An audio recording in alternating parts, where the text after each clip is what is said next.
तर सगळ्यात पहिल्यांदा तुम्हाला श्री स्वामी समर्थ. तर आज आहे गुरुवार आणि आपल्या व्लॉगचा आहे डे 2. तर आय होप तुम्हाला कालचा व्हिडिओ माझा आवडला असेल आणि तुम्ही त्याला लाईक शेअर आणि सबस्क्राईब पण केला असेल. नसेल केलं तर प्लीज लाईक करा.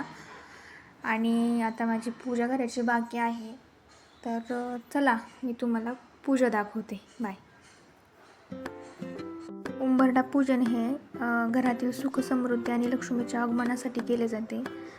तर त्यासाठी मी अगोदर सकाळी छान अशी आंघोळ करून घेतली आहे आणि छान उंबरा असं साफ करून घेतलेला आहे. आणि एका छोट्याशा डब्यामध्ये ना मी ते हळद आहे, चंदन, गोमूत्र, गुलाबजल हे टाकून अशी पेस्ट तयार करून ठेवली आहे की जेणेकरून मला यूज करता येईल. आणि नंतर दोन्ही साईडला कुंकाने स्वास्तिक काढलेलं आहे, अक्षदा वाहिलेल्या आहेत आणि फुलं पण ठेवलेली आहेत. आणि हे सगळं झाल्याच्या नंतर उंबऱ्याला धूप दीप दाखवून त्याचं व्यवस्थित असं पूजन केलेलं आहे. आणि दारामध्ये छान अशी रांगोळी काढलेली आहे उंबऱ्याच्या भोवती, ज्याने घरामध्ये एकदम पॉझिटिव्ह फील होतं.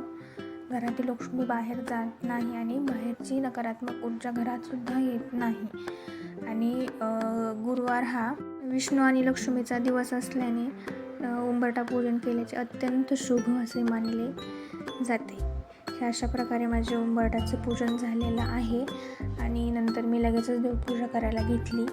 देवपूजामध्ये कालच मी देव साफ करून घेतलेले होते ते लिक्विडने, परंतु काही ते मला फारसं छान वाटलं नाही. नंतर देव काळेच पडले. त्यापेक्षा मला असं वाटतं की ती पावडरही यूज केलेली बेटर आहे. सो मी इथून पुढे आता पावडरच यूज करणार. पण ते कालचा एक्सपिरियन्स करून मला खूप व्हीम लिक्विडचा ना मला आवडला नाही आहे ते साफ करण्याचं लिक्विड. सो मी इथून पुढे आता ते पावडर यूज करणार. आणि व्यवस्थित अशी छान अशी देवपूजा करायला घेतलेली आहे मी. एका भांड्यामध्ये सगळे देव काढून घेतलेले आहेत आणि छान असं कपडा छान साफ केलेला आहे. आणि देवांना आंघोळ घालून त्याला गंध वगैरे लावून घेतलेला आहे मी.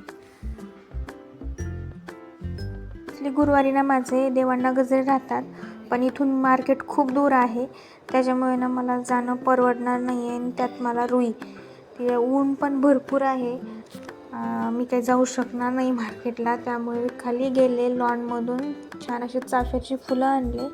आणि माझं नशीब की मला चाफ्याची फुलं भेटले. स्वामींना ते फुलं खूप आवडतात आणि मग मी तेच देवांना अर्पण केले. नंतर स्वामींची आरती केली आणि आरती करून झाल्याच्या नंतर नित्यसेवा पण वाचत असते मी, परंतु मी काल काही वाचलं नाही आहे ते आणि शूट देखील केलंच नाही ते वाचलं नसल्यामुळे. नाहीतर मग माझं वाचन आणि माजप असतो. आणि कसं आहे ना, मला जर त्या आठवड्यामध्ये काही अडचण येणार असेल तर स्वामी माझ्याकडून ते करूनच घेत नाहीत. आणि जर मग माझा तो आठवडा एकदम छान असं जाणार असेल तर मग ते माझं वाचन होतं. असा काहीसा माझा अनुभव आहे ह्या नित्यसेवेबद्दल, स्वामींबद्दल. अशी माझी गुरुवारची आणि उंबरठा पूजन झालेलं आहे. तर चला माझ्या व्लॉगचं इथेच एंड करते.